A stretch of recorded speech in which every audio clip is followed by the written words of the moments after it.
ನಮಸ್ಕಾರ ಬಂಧುಗಳೇ, ಭಾರತ ಮತ್ತು ಆಸ್ಟ್ರೇಲಿಯಾ ನಡುವೆ ನಡೆಯುತ್ತಿರುವ ಬಾರ್ಡರ್ ಗವಾಸ್ಕರ್ ಟೆಸ್ಟ್ ಸರಣಿಯ ಮೊದಲ ಪಂದ್ಯದ ಮೊದಲ ಇನ್ನಿಂಗ್ಸ್ನಲ್ಲಿ ಉತ್ತಮವಾಗಿ ಆಡುತ್ತಿದ್ದ ಕೆಎಲ್ ರಾಹುಲ್ ವಿರುದ್ಧ ನೀಡಿರುವ ಔಟ್ ತೀರ್ಪು ಈಗ ವಿವಾದಕ್ಕೆ ಕಾರಣವಾಗಿದೆ ಎಂದು ಹೇಳಬಹುದು.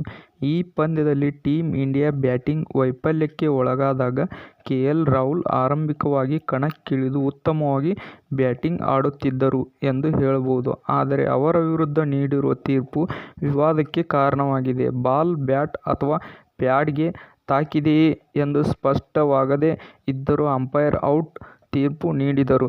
ಸಿಕೋಮೀಟರ್ ಏರಿಳಿತವನ್ನು ಆಧರಿಸಿ ರಾಹುಲ್ ವಿರುದ್ಧ ಥರ್ಡ್ ಅಂಪೈರ್ ಔಟ್ ತೀರ್ಪು ನೀಡಿದ್ದಾರೆ. ಸಾಮಾನ್ಯವಾಗಿ ಅನುಮಾನವಿದ್ದರೆ ಅದರ ಲಾಭವನ್ನು ಬ್ಯಾಟಿಗರಿಗೆ ನೀಡಲಾಗುತ್ತದೆ. ಆದರೆ ಇಲ್ಲಿ ರಾಹುಲ್ ವಿರುದ್ಧ ತೀರ್ಪು ನೀಡುವ ಮೂಲಕ ಅಂಪೈರ್ ಭಾರತಕ್ಕೆ ದೊಡ್ಡ ಮೋಸ ಮಾಡಿದ್ದಾರೆ ಎಂದು ಹೇಳಬಹುದು. ರಾಹುಲ್ ವಿಕೆಟ್ ಭಾರತದ ಪಾಲಿಗೆ ಮಹತ್ವದ್ದಾಗಿತ್ತು. ಒಂದೆಡೆ ವಿಕೆಟ್ ಉರುಳುತ್ತಿದ್ದರೂ ಇನ್ನೊಂದೆಡೆ ತಾಳ್ಮೆಯಿಂದ ಆಡುತ್ತಾ ಭಾರತಕ್ಕೆ ಆಧಾರವಾಗಿದ್ದರು. ಆದರೆ ರಾಹುಲ್ ವಿರುದ್ಧ ತಪ್ಪು ತೀರ್ಪು ನೀಡುವ ಮೂಲಕ ಅಂಪೈರ್ ದೊಡ್ಡ ಆಘಾತವನ್ನು ನೀಡಿದ್ದಾರೆ ಎಂದು ಹೇಳಬಹುದು.